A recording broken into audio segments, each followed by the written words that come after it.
Welcome to SVR academy. AP high court ఎలాంటి notification ఇచ్చినా, అంటే దాంట్లో చాలా నోటిఫికేషన్స్ ఉన్నాయి కదా, చాలా పోస్టులు ఉన్నాయి కదా. ఏ పోస్ట్ ఇచ్చినప్పటికీ కూడా ఏపీ హైకోర్టులో సిలబస్లో మనకి జనరల్ నాలెడ్జ్ అనేది ఉందండి.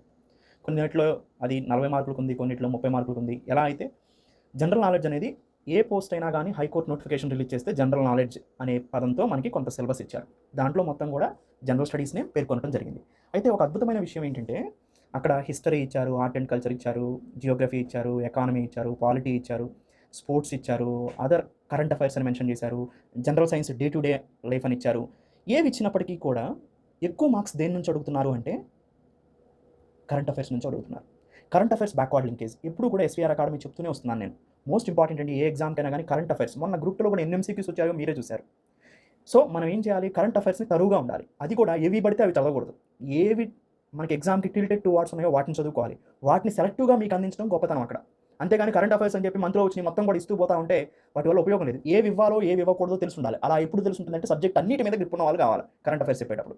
అందుకని ఏపీ హైకోర్టుకి సంబంధించిన జనరల్ నాలెడ్జ్ చదివేటప్పుడు మనం ముఖ్యంగా ఫోకస్ చేయాల్సింది ఏంటంటే current affairs backward linkage. Suppose ఎక్కడో అగ్నిపర్వతం బదులైంది, సో ఆ అగ్నిపర్వతాన్ని తీసుకొచ్చి చదివించి జియోగ్రఫీ కవర్ అవుతుంది. సపోజ్ ఏదో ఒక ఆర్టికల్ న్యూస్లో వచ్చింది, ఆ ఆర్టికల్ తీసుకొచ్చి చదువుకుంటే అది పాలిటీ. సపోజ్ ఏదైనా టెంపుల్ గురించి వచ్చింది, అది ఆర్ట్ అండ్ ఆర్కిటెక్చర్లో వస్తుంది. దాని గురించి రీసెంట్గా ఎక్కడ న్యూస్లో ఉందనుకోండి, తీసుకొచ్చి చదివితే అది ఆర్ట్ అండ్ ఆర్కిటెక్చర్లో కవర్ అవుతుంది. ఇలా అడుగుతున్నారు. 95% ఇంతకుముందు ప్రీవియస్ పేపర్స్లో చూస్తే ఏపీ హైకోర్టు వేరియస్ పోస్ట్కి సంబంధించినటువంటి వేరియస్ పేపర్స్ కనుక మనం గమనించినప్పుడు కరెంట్ అఫైర్స్ని వాళ్ళు ఎక్కువగా దృష్టిలో పెట్టుకొని అడుగుతున్నారండి. సో అంటే ఈ కరెంట్ అఫైర్స్ కనుక మనం తరువుగా ఉంటే 30 మార్కులు మనకి ఎటుపో అవుట్ ఆఫ్ 40, లేదా 30కి పెట్టినప్పుడు 20-25 మార్క్స్కి ఎటుపో. అంటే జనరల్ నాలెడ్జ్ అంటే ఎక్కువగా మనం ఫోకస్ చేయాల్సింది జనరల్ స్టడీస్లో కూడా, అదర్ ఎగ్జామ్స్లో కూడా కరెంట్ అఫైర్స్ని దృష్టిలో పెట్టుకోవాలి. ఆ కరెంట్ అఫైర్స్ కూడా స్ట్రాటజీగా చదవాలి. అందుకని ఎస్వీఆర్ అకాడమీలో నేను ప్రొవైడ్ చేస్తున్నాను. మంత్లీ కరెంట్ అఫైర్స్ ప్రొవైడ్ చేసి వాటికి సంబంధించిన ఎంసీక్యూని కూడా మీకు అక్కడే ఇచ్చి, సో ఆ ఎంసీక్యూని ఎక్స్ప్లెయిన్ చేస్తూ ఉన్నాను.